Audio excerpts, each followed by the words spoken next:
Hello friends, कैसे हैं आप सब लोग। जैसा कि आप लोगों को पता होगा कि आपका एएमयू एंट्रेंस एग्जाम के फॉर्म निकल के आ चुके हैं और फॉर्म भरने के जस्ट बाद एक ही चीज रह जाती है कि उस एग्जाम की प्रिपरेशन करना। और आप लोगों को बता दूं कि बायोलॉजी वाले सेक्शन में मैं आप लोगों को 15 में से 15 पूरे नंबर आप लोगों को दिलाऊंगा। मतलब कि आपके 15 या 17 जो भी क्वेश्चंस आएंगे वो पूरे आप लोगों के होने वाले हैं।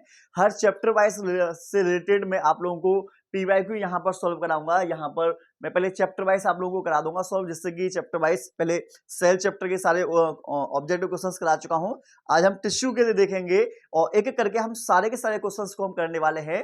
अगर आपने इसकी वीडियो थ्योरी वाली नहीं देखी तो आप थ्योरी वाली को जरूर देख लेना, जिससे कि थ्योरी को पढ़ने के बाद जब आप इस क्वेश्चंस को लगाएंगे तो आपके बहुत अच्छे तरीके से हो पाएंगे और आपको कोई भी दिक्कत नहीं होगी। तो आप लोगों को बता दें, जल्दी से जल्दी आप सब लोगों को एक काम करना है कि मैं जो क्वेश्चंस आप लोगों को दिखाऊंगा, क्वेश्चंस का आंसर आप लोगों को कमेंट में सभी लोगों को लिखना होगा, ठीक है।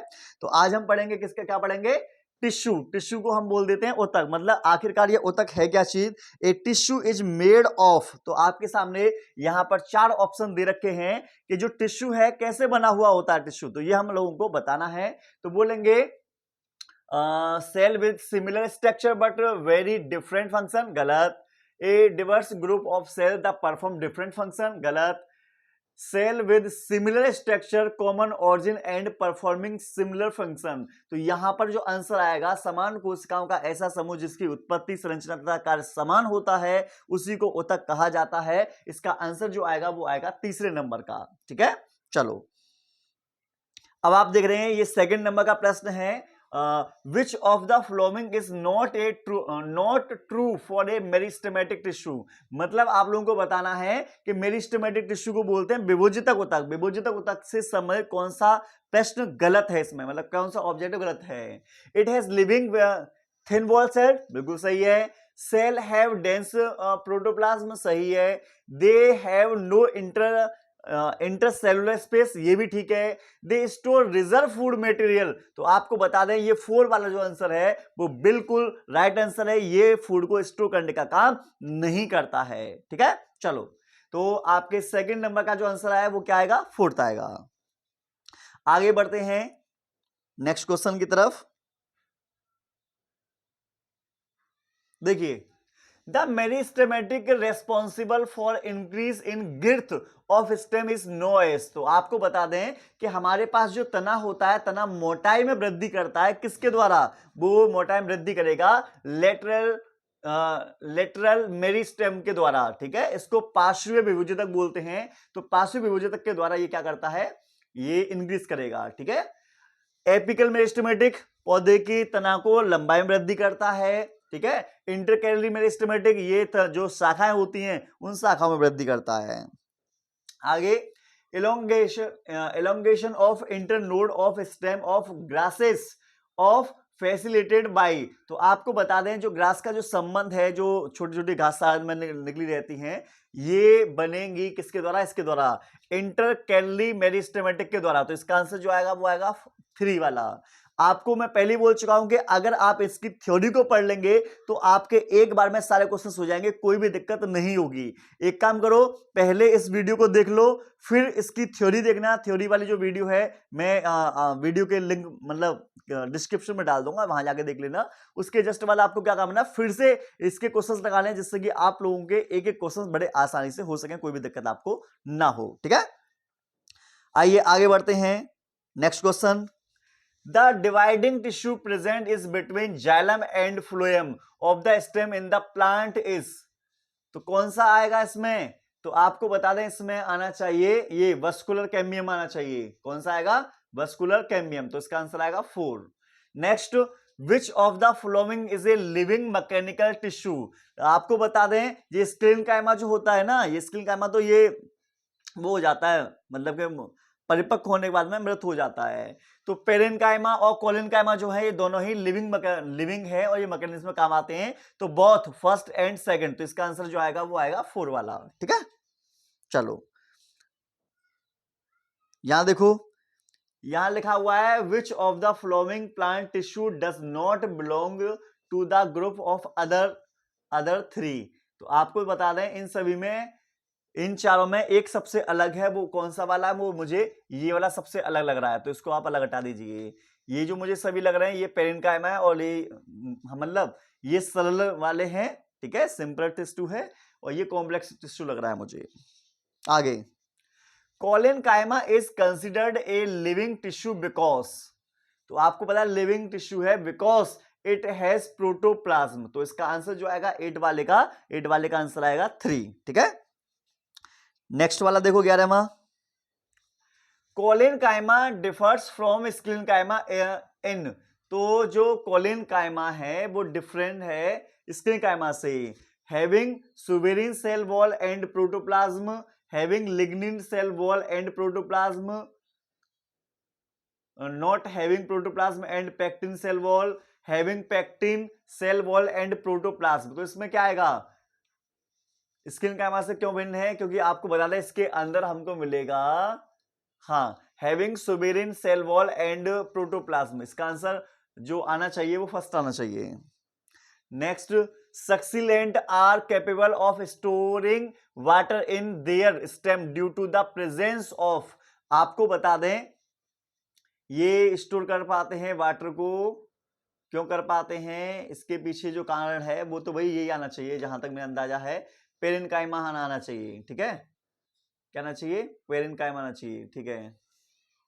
आगे, the cell that from a major part walnut shells are, तो इसमें जो आपका आएगा वो ये वाला आएगा स्क्लेरॉइड, आपको बता दें इसी के कारण जो वॉलनट वगैरह होता है, अखरोट वगैरह, वो काफी कठोर होता है, ठीक है, और ये स्क्लेनकाइमा का एक पार्ट है ये। Cell wall of sclerenchyma are rich in, तो आपको बताएं स्क्लेनकाइमा के अंदर हमें क्या मिलेगा? लिग्निन मिलेगा, और लिग्निन मिलने के कारण ये जो होता है काफी मोटी इसकी परत हो जाती है।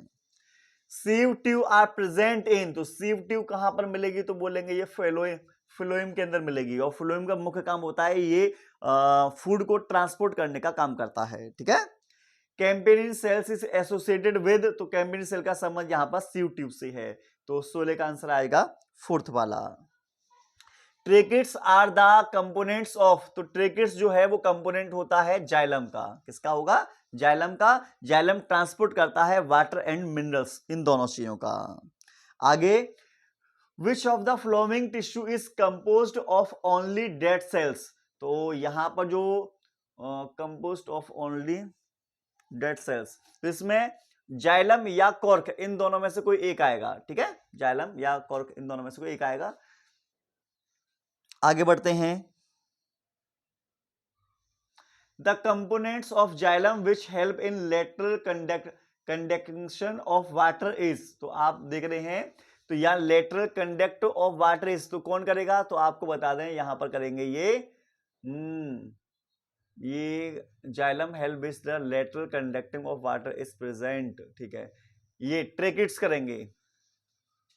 आगे, the plant cell without nucleus but living is, तो आपको बता दें यहां पर आपका आंसर आएगा सीप ट्यूब, तो सीप ट्यूब के अंदर ये कोई भी न्यूक्लियस नहीं होता, लेकिन ये लिविंग सेल्स होती हैं जो कि फ्लोएम के अंदर मिलती हैं, ठीक है। Apart from the conduction of water, xylem also conduct organic food, chemical gases, help in transpiration. तो यहां देखो, apart from the conduction of water, xylem also organic food नहीं, give mechanical strength, हाँ जी तो है, help in gases action नहीं, help in transpiration, conduction, तो आपको बता दें मुझे मैकेनिकल स्ट्रेंथ लग रहा है, मैकेनिकल स्ट्रेंथ या फिर हेल्प इन ट्रांसपिरेशन, इन दोनों में से कोई एक आएगा। In gymnosperm sieve tube are associated with, तो आपको बता दें सीव ट्यूब सेल जो है एसोसिएटेड बाय कंपेनियन सेल्स, तो इसका सेकंड आंसर आएगा, कौन सा आएगा? सेकंड नंबर का। अगला है lignin, lignin is the important constituent in the cell of, तो ये आपका मिलेगा कहां पर? तो बोलेंगे ये मिलेगा जाइलम के अंदर, ये जाइलम के अंदर मिलता है लिग्निन, ठीक है। Which of the following tissue include the epidermis, तो एपिडर्मिस का संबंध होगा एपिथेलियल टिश्यू से, कहां होगा? एपिथेलियल टिश्यू से। The epidermis of root lake, root lake. तो आपको बता दें इसका जो आंसर है, अभी पेंडिंग में डाल देना, अभी मैं इसका आंसर मैं कमेंट सेक्शन में बता दूंगा, ठीक है। आगे बढ़ते हैं।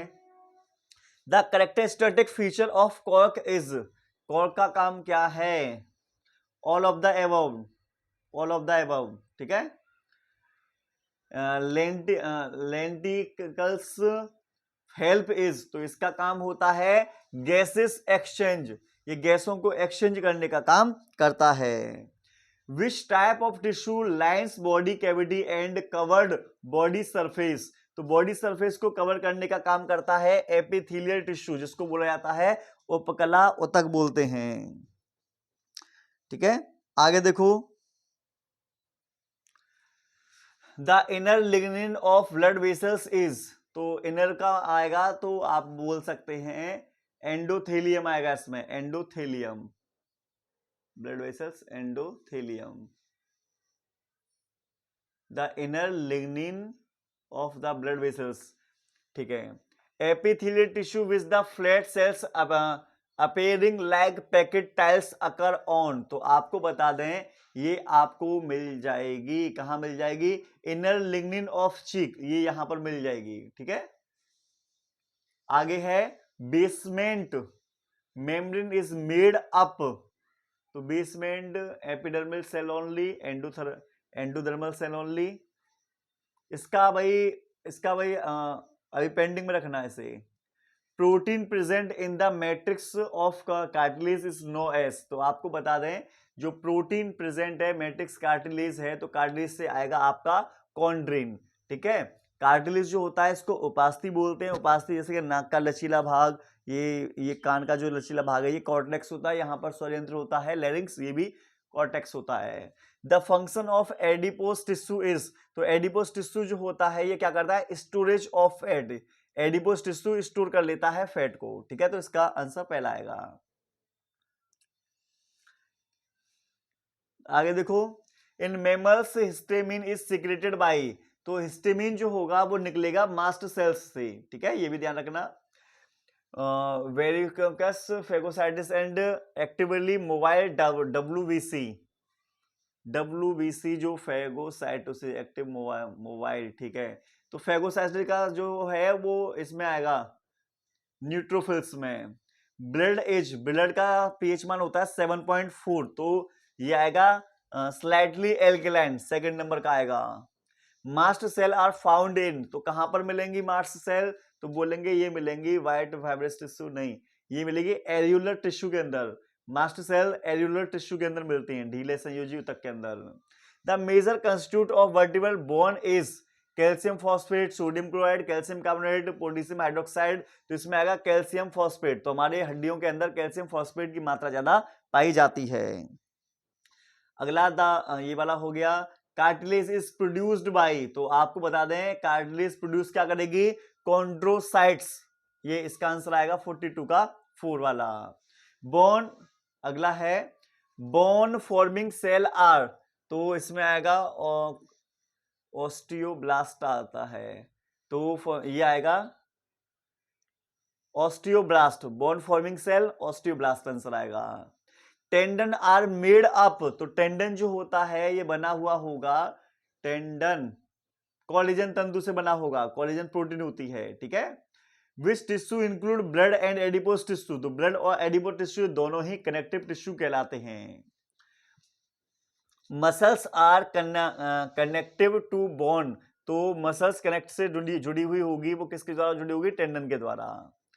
विच of the following is not a function of connective tissue, connective tissue का कौन सा काम नहीं है?